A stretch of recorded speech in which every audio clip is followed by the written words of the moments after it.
So many children in, and I've never taught anybody colors, and they all learn colors. And so all that to say, I think when we have toddlers, especially when we don't have any older kids and we don't have any context for that, we think we have to teach them how to do literally everything in life or they won't learn it. Giving kids an environment where they know how to figure out the things when they need them is more important. My name is Lisa, mother of 9 and creator of the blog and YouTube channel Farmhouse on Boone. On this podcast, I like to talk about simplifying your life so you can live out your priorities. I help you learn how to cook from scratch and decorate on a budget through this podcast and my courses, Simple Sourdough and the Simple Sewing series. I also help people reach their goals from home through my business courses, Create Your Blog Dream and YouTube Success Academy. I will leave links to these resources in the show notes and description box below. Now let's get into the show. Welcome back to the Simple Farmhouse Life podcast. This is going to be my first episode that I've recorded since little Miriam was born. Now, she is already almost a month old. It took me a while this time to get on the internet and make the announcement. I was just laying really low this time around. And so I didn't even get on Instagram, I think, to announce that she was born for maybe close to 2 weeks until she was born. So if you didn't catch my birth story over on my main YouTube channel, I shared that Miriam was born earlier than any of my other children. So this is going to be a challenge now. Every other year since this podcast started, I have a baby in my episodes kind of grunting, possibly crying at some points, nursing. When I first started the show in 2020, I had my 6th baby, Daniel, and he was 2 months old when I started the show. So he was with me for all the episodes. It takes a while for me to actually get the babies to the point where they can nap down on their own. And then it was Theodore, and then it was Victor, and now it is little Miriam. So this will just be sort of what we're doing for the next several months of this show. Anyways, interestingly enough, I got over on Instagram when I was 39 weeks pregnant, and this is just how stuff goes, and showed a little selfie of me 39 weeks pregnant and said that I'm glad I always make it to my due date because I have plenty of things planned. I'm in the middle of shooting this video and that, and I have, this episode to do. And I just wanted to get a few more things done before my maternity leave. Now, of course, as somebody who runs her own business, that's all flexible. We can either, get ahead on certain things or just not, and it's fine. But, I really do like to go to my due date because I like when babies are, just everything seems to go well when they're born kind of around that due date or after. Not that she was born super early, but I was kind of questioning my dates a little bit. Not really based on any hard facts. I didn't keep track too well, but I had a 20-week ultrasound, and I know that those are not great for dating purposes at all. But I noticed on that, like the ultrasound technician didn't say anything. She just went with my original due date that I originally said. But I noticed that the baby was measuring a little bit smaller. Again, that, 2 or 3 days smaller on a 20-week scan isn't significant enough to change a due date. Now, on an earlier scan, that is a case for just not having the dates correct because babies develop around the same at that point of pregnancy. Whereas by the 20-week, genetic factors can take over. People who are a little smaller, you might have a smaller baby at 20 weeks. Not that any of my babies have really been small. So anyways, I kind of had in my head that she probably would be born even a little later than the due date that I was saying. So when I started having prodromal contractions just a few days after making that Instagram post, I thought, okay, I guess I'm going to have prodromal labor a really long time. And then by about 39 weeks and 3 days, I was pretty convinced it was going to turn into labor. And my sisters and I that day all met at a pumpkin or an apple orchard / pumpkin patch about an hour away from my home. And I was genuinely worried that I was going to suddenly shift into labor and have a child like either at the apple orchard or on the way back. So I had my older girls go with us too, because they had a few things to do at home. but my oldest has her driver's license. And so I had them go with me because just in case I got to the point where I was out of commission, they could throw the other kids in the car and get us all home. Those are the thoughts going through my head, which is funny because I think when you're not in that same position, you might think like, how are you going to get stuck out? Like I have had plenty of pregnancies where I go past 40 weeks and I'll be somewhere and somebody will ask me, when are you due? And I'll say, oh, 2 days ago. And they ask like, well, why are you out? Or how are you out? I'm like, well, what's the big deal? I'm not in labor. But this time, and it turned out it could have been a genuine thing to happen, felt concerned that I would have had the baby at any point. And that is what happened. It just didn't happen that day. But at any point, I felt like I could go into labor fast and have the baby fast. And that is exactly what happened. Only it was the day after that apple orchard. So on the way to that apple orchard, I had a couple contractions that really kind of scared me. Like, should I be leaving? But then they completely stopped. I had nothing the rest of the time I was there. So we had fun. It was totally great. But the next day when it did shift, it shifted really fast. And it was funny because still that morning we were talking about heading out to go thrift shopping and go to a farmer's market. My sister and I were thinking about doing that with my older daughters and a few of the younger boys. And even my sister was still like, so do you want to do that today? I'm like, I really have this feeling that I should not do that today. And I wasn't in hard labor at that point. So I'm sure it seemed a little overly cautious, but she was born at 2 p.m. that day, just kind of out of nowhere. So it's a good thing that we didn't try to leave our house and go like an hour away to those places that we usually like to go to on Saturday. So if you want to listen to the full birth story, everything went great. Everything went really well. She was my third smallest baby. She was definitely my earliest baby. She came 3 days before what I was calling my due date the whole pregnancy, but then possibly even a little bit earlier than that based on just like if my dates were a little bit wrong and based on her size. Because all of my babies, the last 6, have been quite a bit bigger than her. So, I mean, I don't know. It could be that. It could be other factors. I don't know how consistent baby weights are. I definitely would have expected her to be a little bit later and to be bigger than 8 pounds, but she wasn't. So maybe she was early. And then another factor that ended up coming about later, it's something called breast milk jaundice, which I have never heard about in my entire life. My second born daughter had jaundice, but she was my second and last hospital birth. And she was induced for suspected IUGR. And I always thought the only reason she had jaundice was because she was early and she was unnaturally early because she was induced. But she, I think, had more regular jaundice because it developed while we were still at the hospital, like they mentioned it. Whereas breast milk jaundice develops later than 24 hours. So after they're 24 hours old and beyond, I think a lot of times even 48 hours old, they develop a slight case of jaundice. And it doesn't really have to do with a poor functioning liver or anything like that. I mean, I know babies have immature livers. It's not necessarily they have a poor functioning liver. It's just an immature liver, which is why it happens more in preemie babies.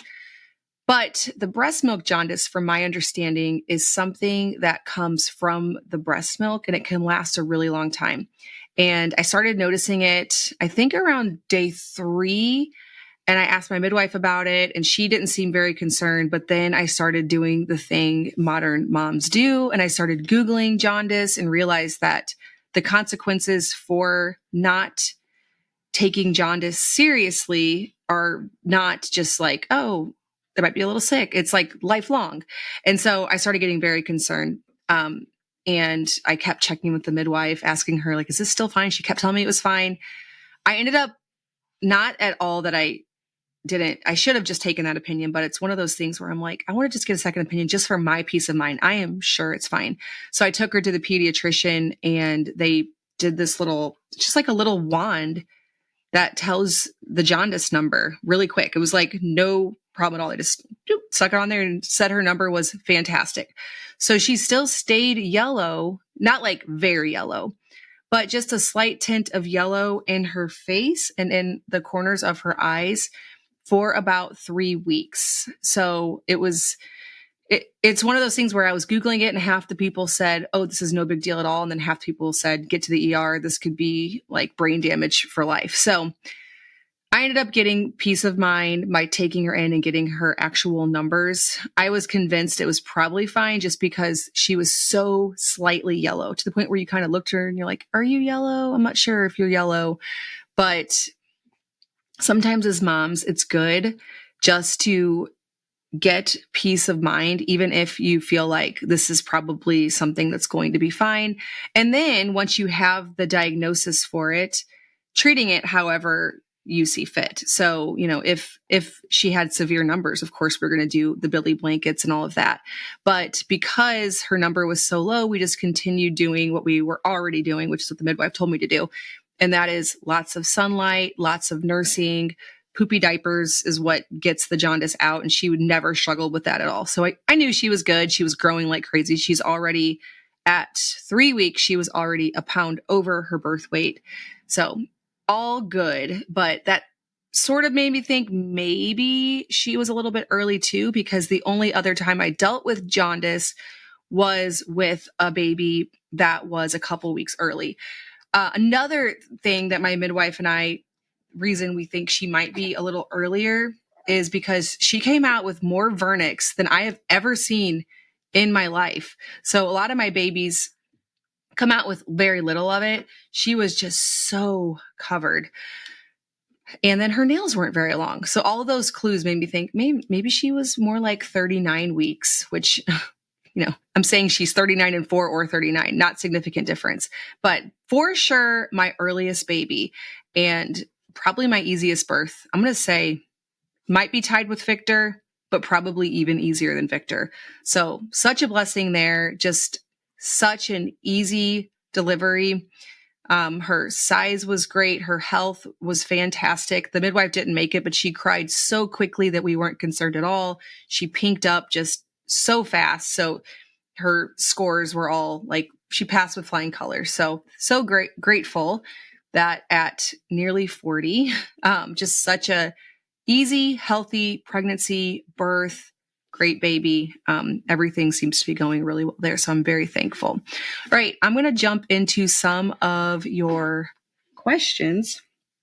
I get tons of questions about baby sleep, and likely in about 7-ish months, I'm going to be complaining about it. I'm going to be saying I don't know what I'm doing, because always when I'm trying to transition a baby from wrap naps to naps on their own, it's always like a new learning curve. I don't feel super confident in that area, but we always get it done, and we figure out how to go from wrap naps to naps down, and then eventually to overnight down and in her crib. But so far, that's not something we're doing, and it won't be for a while. And I find newborns to be fairly easy. She does want to nurse most of the night, but as long as I have her on my chest, it seems to be okay. And that's how it's been with all my babies. And so it's really not too bad of a struggle at this time. But when my babies get a little bit older, they don't co-sleep as well. And so we'll be talking about that and what we're doing. But I feel like it's always new each time. I always can tell when they're ready for a certain milestone, whether it is, one of their physical milestones or eating or sleeping. I can always tell with the baby, and it comes back to me, but it's not something I always remember like exactly when it happens. And it can be a little bit different for each one. Okay. I love all your content, Lisa, and I gain wisdom from your videos and podcasts often. My question is, do you worry about cancer or high cholesterol eating such a red meat and dairy heavy diet, as those have been linked to higher risks of cancer? My question is, what studies? What studies on that? I think that's debatable. I don't think that's settled science necessarily. Kind of depends on who you ask, I feel like. But I would love to hear your thoughts on this, as I used to be a vegan for health reasons, but now I'm more like you, focusing on whole foods and meals made from scratch. Again, I feel like you can find research supporting the case for veganism just as fast as you can find research supporting the case for the opposite. I will say anecdotally that I have heard so many stories of people who really struggle to live a healthy lifestyle with being on strictly vegan diet, and then they find such health after switching to a diet that includes more of these foods that maybe, and this is, do your own research, find your own studies, because a lot of things that I do now, I read about and became convinced of some 15 years ago. And so I don't really have like case studies for you anymore. I can't tell you what I read. I just know that I'm convinced of it now, which isn't a very great thing for a podcast host to say, which is why I often have experts on this show, because I just say, well, this is now at this point just my opinion, because I don't even remember what I read, but I know I was convinced when I read it. And I also know, again, this isn't a scientific study. This is just like a one-off thing where I'm like, well, I can tell you that I and my family have felt great for the last, what have we been doing? Raw milk for 16 years, meat from local sources for as long as that.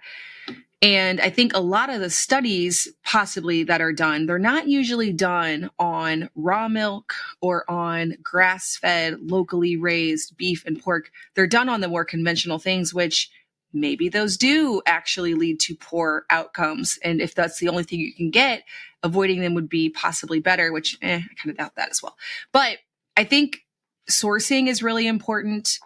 Quality of the product is really important. So milk from the store, milk from a local farm that is raw is not the same thing. So it's not just, you're not comparing apples to apples. It's not just like altogether this food is bad. There might be more to it based on, for those of you who aren't watching on YouTube and are just listening and you hear all the sounds of the baby, just know there's a baby in my arms right now. So if you hear little grunts and toots, it's her. That's an important piece of the puzzle, or important thing that we're not necessarily discussing in that question, is what meat, what dairy, what's the sourcing, how's it prepared, what are other factors in the diet that we might not be considering as well. Again, I'm not an expert, so if something like cancer were to happen, how we'd approach that, it's not something I've ever dealt with. And so I can't say with confidence what we do. But also, as far as the cholesterol, there's some studies that, there's not just one kind of cholesterol. Again, I feel like I'm not going to do this topic justice at all, but I have had people on this show who have done it justice. And cholesterol, it's debatable on whether or not it's really eating those types of foods actually lend themselves to poor health outcomes. We'll just say that. So all that to say, I am super confident in our dietary choices. We feel great on it. And I will not be switching to veganism anytime soon. At what age do your kids start helping in the kitchen? You mentioned that you don't have a learning tower for toddlers, but all your kids seem to be so capable once they get older. Okay, so when I had toddlers, I felt like I had to teach her, or a toddler. Let's just go with my firstborn. When she was a baby, I thought I had to teach her everything. So this is a really funny story. When our baby was a baby, we had some missionaries that lived with us. And I remember them making fun of me so bad because I had words around the house. Should I even share this story? This is embarrassing. On all of our household items, because I saw an advertisement for a program called Teach Your Baby to Read. And I thought, well, we got to get on this. I have a baby. She needs to read. And so I would put words on things all over the house. And I remember getting made fun of so bad for that. And I would make fun of you too now, okay? I'm just going to say it. Because I thought there was no way she'd learn to read unless we started really young. And she did learn to read young. But looking back now with her, that kind of makes sense. Oh, and if I didn't teach her. So another thing that I started really stressing about when she was about 2, I was so stressed that she didn't know all her colors, which is so funny now because my 2-year-old, I don't even know if he knows the concept of a color. But what I've learned over many, many children is that they learn things no matter, not saying like you shouldn't teach your kids things, but they learn the things that they're interested in whether you push it or show them every little thing or not, they figure out things all on their own. So all my other kids, after probably about my second or third child, when I started to realize this, learned colors without me ever saying, okay, blue, this is red, this is pink. I remember thinking so often, I was so stressed about it, thinking, how will I teach this child colors? Because if I point to this item here and say yellow, how does she know that I'm not saying the name of the item and not the color? I'm just telling you how much I worried about the whole color thing. And now I currently have a 2-year-old. I currently have a baby. I currently have a 3-year-old who definitely knows all his colors, and I've never taught him. So many children in, and I've never taught anybody colors, and they all learn colors. And so all that to say, I think when we have toddlers, especially when we don't have any older kids and we don't have any context for that, we think we have to teach them how to do literally everything in life or they won't learn it. And so with the whole cooking thing, they're around. I cook. Some of my kids have an interest in cooking. Some of them do not. And so to say all of my kids are super capable in the kitchen would not be quite true. But I do think that when they have to cook, if they're not super interested in it now, they will figure it out at that point when it becomes necessary. And I think that with all things, that giving kids an environment where they know how to figure out the things when they need them is more important. So I don't worry about the toddlers and specifically teaching them how to cook. I think if they show an interest in it and I can make a space available when they're ready for it, I will do that. Now, I will say, in order to keep kids busy while I'm cooking, one of my most favorite things to do with kids, it's my 7-year-old, my 5-year-old, and my 3-year-old that currently love doing this. I give them all cutting boards, carrots, and potatoes and butter knives or fruit. We do fruit sometimes, like strawberries as well.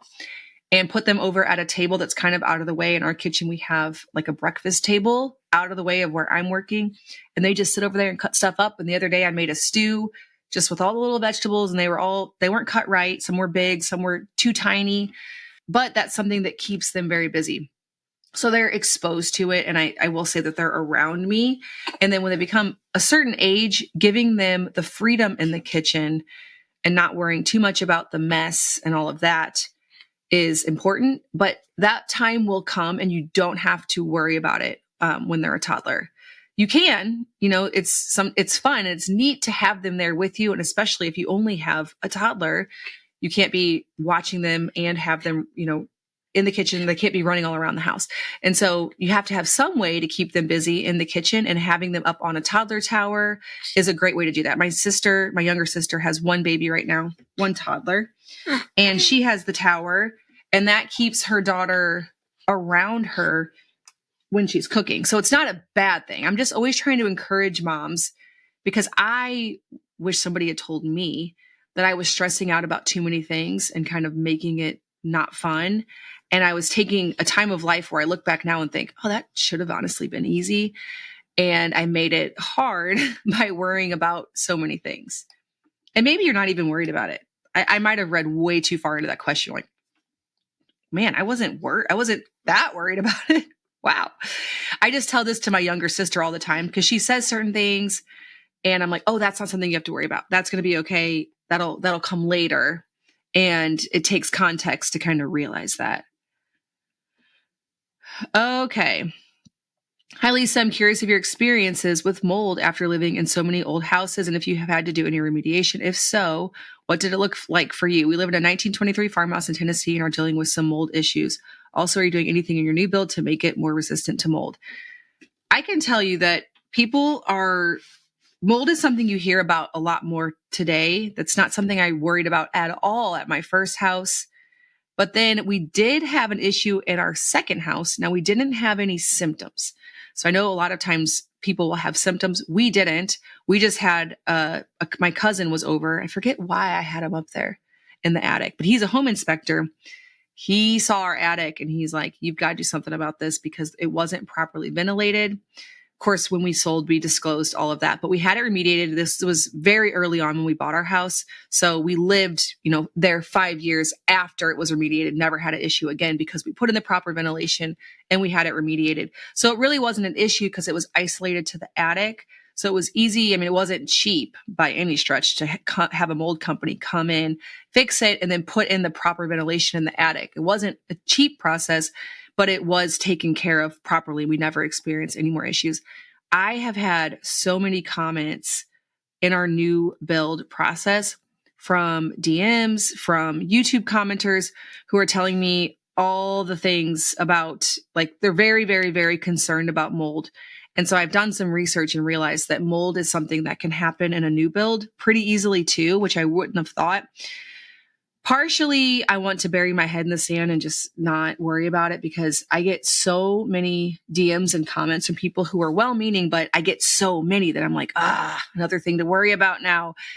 But one thing that I think is that we're going to do is when everything is finally all sealed up, we're working on siding this week and we'll, soon have insulation and all that. We're going to run, what I read online was to run a dehumidifier on every level. So basement, first floor, second floor, then we even have an attic. So 4 dehumidifiers going. I was asking my builder about it, and he said, since we have 2 chimneys, that one of the things we should do is we should quickly get a wood stove in there, even if it's not like the final configuration for everything, and start burning wood fires because that really dries out the air. So I don't know if we'll do that or if we'll just do the dehumidifiers, but I read that you should run a dehumidifier on every level in a new build for a minimum of a year after the build. And I'm not really sure why new homes are so susceptible to mold, but apparently they are. And then, of course, ventilation is really, really important. If you have a contractor or a builder, they should know that already. But still, like, I'm kind of a micromanager when it comes to all of this. I will be asking lots of questions when it comes to that part as well, making sure that we're not going to have any issues. But that's about all I know. And I'm sure I'll get a lot of you who know more about it. And I do appreciate the feedback. But I had somebody tell me, that DM'd me and told me that we need to redo all of the sheathing on our house because if you have the type of sheathing we have, you'll for sure have mold, which I'm skeptical of that claim because every single person in my state uses the same type of sheathing. So I'm skeptical that that every single house I've ever seen or been in all have mold if they're a new build. But, again, I appreciate the feedback, but then sometimes people say things that are like, okay, well, are we really going to redo all of the sheathing on our entire house based on an Instagram DM? And all it really ends up doing for me is just making me like, oh, I'm so stressed. With a home build, there's always some new thing to worry about and some new thing to stress about, which I'm trying to not let happen, but it's hard. And I'll be really happy when we're completely on the other side of it, even though it's quite a long haul, especially with the type of house we're building. And I don't want to ignore things. I don't just want to say, la, la, la, la, that's not a problem. But it can be a little bit overwhelming. Let's put it that way. Okay. Should I touch this topic? I don't know. It's not that controversial. It's just a couch question. Somebody says, I'm looking for a good couch for our living room that will hold up to my 4 kids jumping all over it. I know you've mentioned that your couch is completely washable, and I'm curious what brand it is. Also, do you absolutely love it? Is it holding up well, or is it just okay?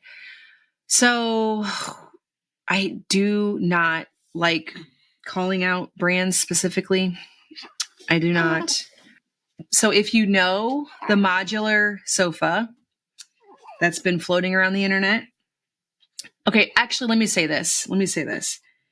If you are planning to get a modular sofa like the one I have in my living room with all of the washable covers, make sure that it, one, hooks together, like each modular piece fastens together in a very secure way that cannot be undone easily with, like you said, 4 kids jumping all over it. Make sure also that the cushions have some kind of Velcro on the back so that they don't sag down the second somebody jumps all over it.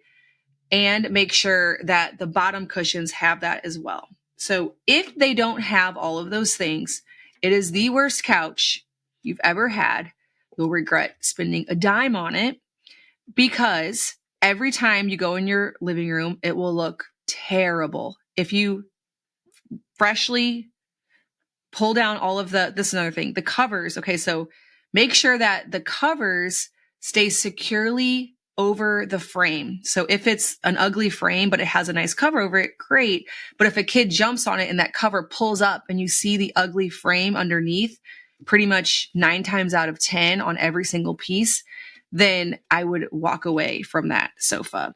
So this is what happens with ours. If I go in and I remove all the cushions, which we have a massive one because I thought this will be great. We have kind of an open concept living room in the current house that we're in. It'll be nice to kind of section off the rooms because there's basically 3 sides to it. So it kind of creates like a visual barrier from the other spaces in the home. And our entire family can sit on this, which we have a big family, which we also never all sit on the couch at the same time. So I don't know why I thought I needed it. Thought maybe we would if we had such a thing. So when it's looking disheveled, which is literally every moment of every day, I go in the living room. I first remove all of the cushions, pull down the cover that covers the little like tent-like, very, just ugly base. Let's say that. Pull down every single cover, make sure they're perfectly covering the feet of the ugly base. Then put all the cushions on really nice. So the seat cushions, the back cushions, prop them up so they're actually upright, not sagged down or pulled forward. This all takes about 10 minutes. And then I readjust all of the pieces that are modular to fit together, re-Velcro them because they come apart. And I step back and it looks beautiful. And then if one kid jumps on it, they push the modular piece out of place. They sag, it pushes up the seat cushion, pulls up the cover. So now we're exposing the ugly frame of the couch, and then the back sags down. So if any of those things can happen, no matter what modular removable brand you're looking for, I recommend getting something else. So I will not be putting this in our new house. I'm trying to sell Luke on it going out in the barn loft because that's where the boys are going to hang out. And I'm not going to really worry about how it looks and it'd be nice and comfy. So I think that we'll probably keep it and put it out there, or at least part of it. It's pretty big. And I don't want to be a complainer. I'm just letting you know that if any of those things happen with the sofa, the modular sofa, the removable cover sofa you're looking at, I would just go in a different direction with it. So that's all I'll say about that. Someone asked, how do you keep mice out of your pantry? So we have definitely had mice in our homes before. I don't think we currently have any in this house. And we just use the classic, well, of course, they can be dangerous with toddlers, but we use the classic traps, with just the wooden ones that snap back. We have to make sure we put them out at night when kids are in bed and then remove them in the morning. But they usually overnight will catch a mouse if you have one. They're pretty reliable when it comes to that. I'd say the biggest key is to make sure your grains are stored properly. So we use 5-gallon buckets with gamma lids for our whole grains. That really helps. It also helps with the little moths that get in there. But even still, you're getting some grains and any ingredients out of your bags or your canisters or your buckets, and you get a little bit on the floor. There's always something to feast on for a mouse, especially when you have a lot of kids. You're not going to keep your house perfectly clean with bits of food not on the ground. And so just trapping them is kind of the only thing. And then also possibly a cat, but we don't really love having indoor cats because we have definitely had hardwood floors damaged with cats peeing on them before. And so we don't even like having cats in for any amount of time because we're afraid that's what's going to happen. Now, when I have my windows open, a cat will kind of jump in, but we mostly try to keep them outside. So just the traps is the only thing I can say. And then trying to keep as much food off the ground as possible, which I know is only so easy. It's not easy. Okay. Hi, Lisa. I've been following you for a few years and love your content. Thank you very much. I'm wondering how all of this started for you. When and why did you decide to start your blog, and how did that evolve into all you do today? At what point did you realize that you were influencing and start considering content creation as your family's main income? Was that always the goal, or is it all bigger than you would imagine? So first of all, it was always the goal to earn a little income with it. That was the goal from the beginning. And about a year in, Luke and I made a hard goal and deadline for when we could do it full time. And within 2 years, that was the case. However, is it bigger than I'd imagine? Oh man, just leaps and bounds bigger than I imagined. But I couldn't also imagine all the things that would come along after. So when I started my blog, maybe Instagram was a thing, but if it was brand new and I probably didn't know about it. So Instagram wasn't really on the radar. I didn't know about any podcasts. I'm sure there were podcasts. I just didn't know about them. And I feel like at that time, YouTube was like cat videos and memes and stuff like that, little viral things. And so I don't think I understood how many avenues one could take online at that time, or different avenues for revenue.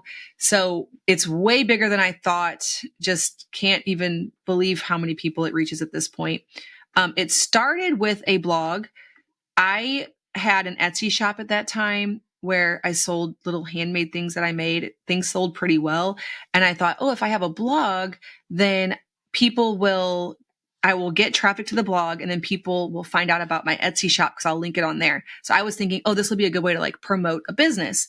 But then I learned after, I'd say, a few months of doing that there was potential in just the content creation alone. Again, I could never see that content creation would be what it is today with these like short videos and all of these different ways of doing affiliate income and in courses and ads and all this kind of stuff. I don't think I would have understood that at all. I definitely didn't.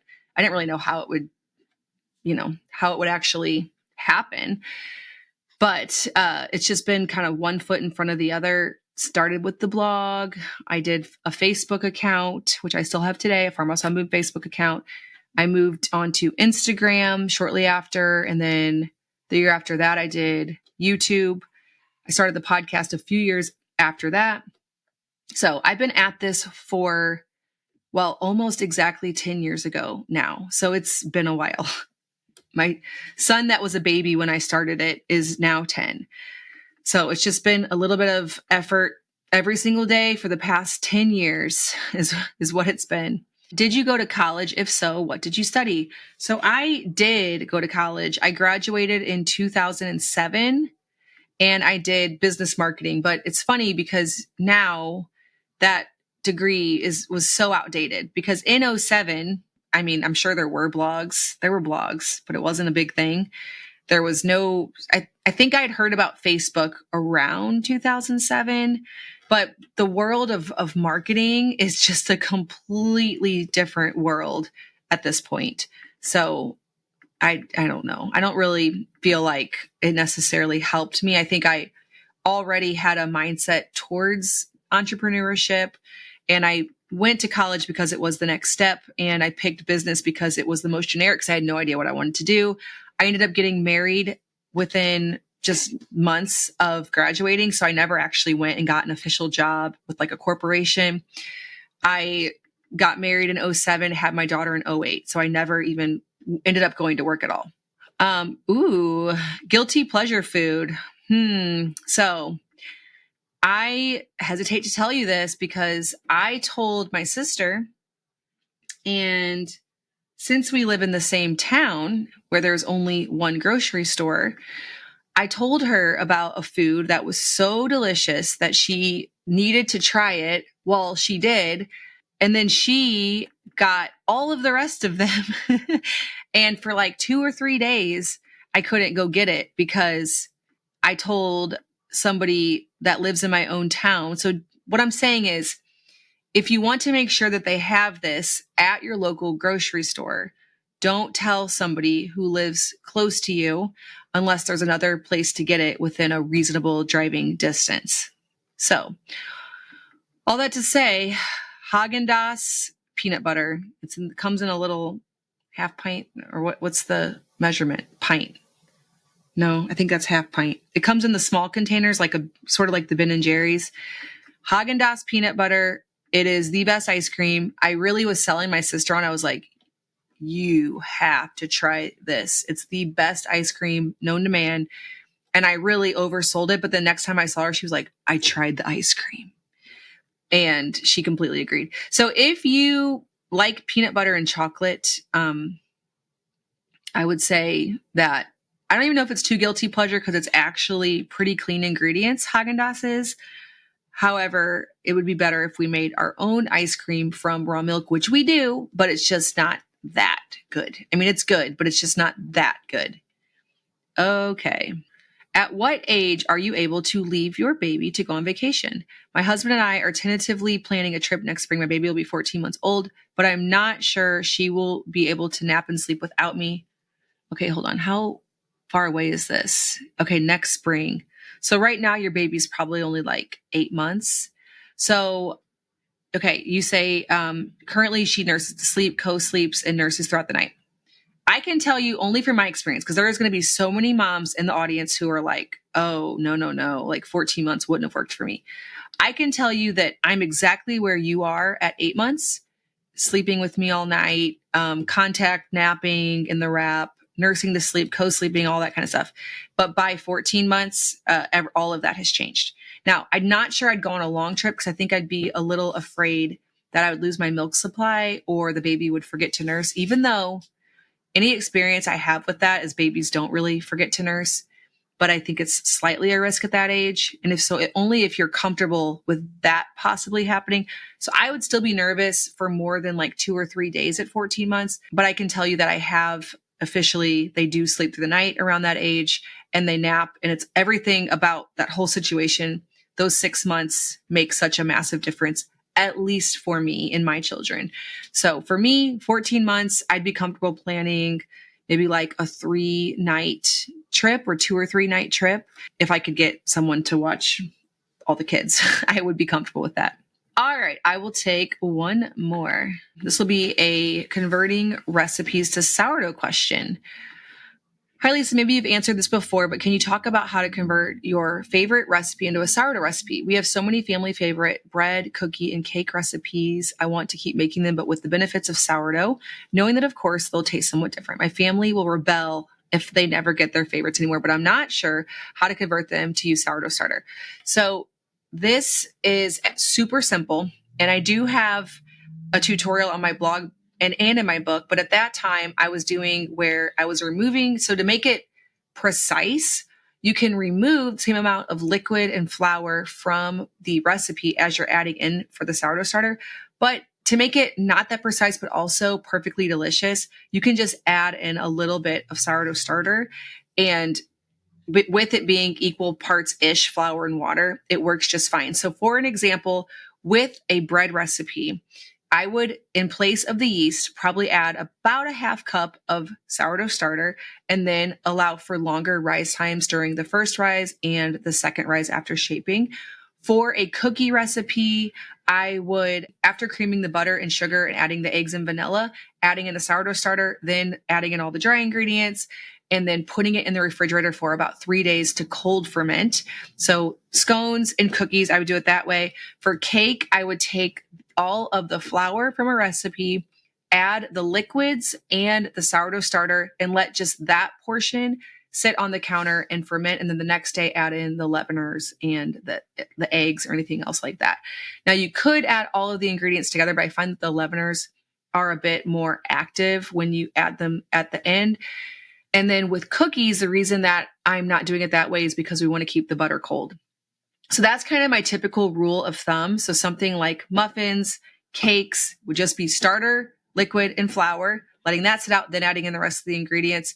Cookies, adding in the starter after the eggs and vanilla, and then mixing all the dough up, putting it in the fridge for 3 days to ferment. With the liquid batters, I would say just about 12 hours at room temperature. And then for breads, following the exact recipe, except substituting out a little bit of starter in place of the yeast and doing longer rise times. That pretty much covers all of the basics, and it's really simple. It's kind of the same with whole grains. Once you get the hang of how much whole grain you use per cup of flour, and then which whole grains are best for which types of recipes, there's just a few key things to know. And then it's easy to swap whole grains for all purpose in nearly any application. Now, I do this on my YouTube channel constantly. So over on my main channel, Farmhouse on Boone, I am always showing how I substitute whole grains out for regular flour in breads, in cookies, in cakes. I almost exclusively use whole grains now. And I feel like I have the hang of it, and I have reliable results on it turning out. Like, it's not just an experiment anymore. Now, I do have a course called Freshly Milled Grains. We'll leave that link in the description box below if you want to see that all packaged up in a course format. But it also is over on my YouTube channel, just in my everyday vlogs. I'm always kind of showing that over there. All right. Well, thank you so much for listening to this episode of the Simple Farmhouse Life podcast. If you want to submit questions, we have a Google Sheet over at bit.ly/S, lowercase questions. We'll also leave that link down below so that you could submit your questions for the next solo episode. And I will see you in the next one. Thanks, as always, for listening to the Simple Farmhouse Life podcast. My husband Luke and I and our 8 kids work together side by side on our little homestead and use our blog, podcast, and YouTube channel to reach other homemakers, home cooks, and homesteaders with practical recipes in daily family life. For everyday sourdough recipes, make sure to check out our blog, farmhouseonboone.com. And to dig deeper, we do also offer a course called Simple Sourdough over at bit.ly/farmhouse sourdough course. That's all one word, bit.ly/farmhouse sourdough course.